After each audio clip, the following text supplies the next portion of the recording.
Дәл осындай ерекше әдемі мокаптарды жасап үйренгіңіз келсе, видеоны соңына дейін көріңіз. Лайк басып, парақшама тіркелуді ұмытпаңыз. Google Chrome'ға кіреміз.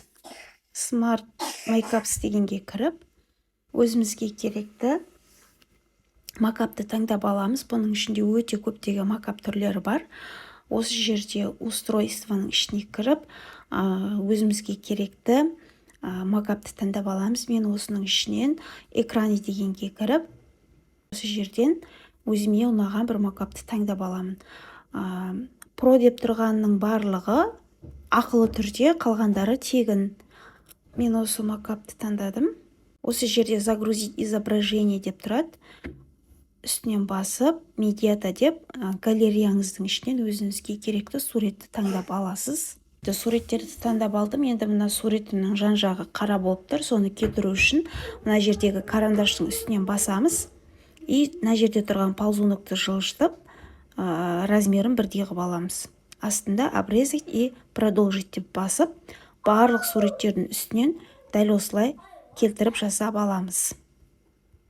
Бірдей қылып алдым. Енді астыңғы жағында скачать дегенді басып, средний,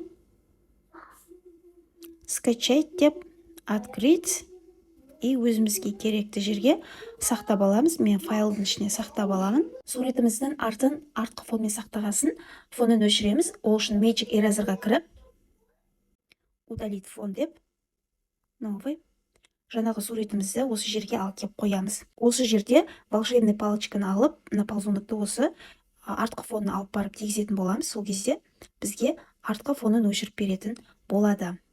Палочканы басып, суретті, стрелка, сохранить деп сақтап аламыз.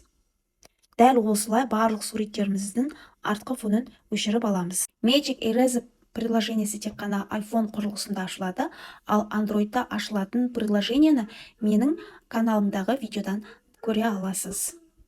Дайын болған макапты өзіңіздің Instagram парақшаңызда, я болмаса YouTube каналыңыздың обложкасы ретінде қолдануыңызға болады.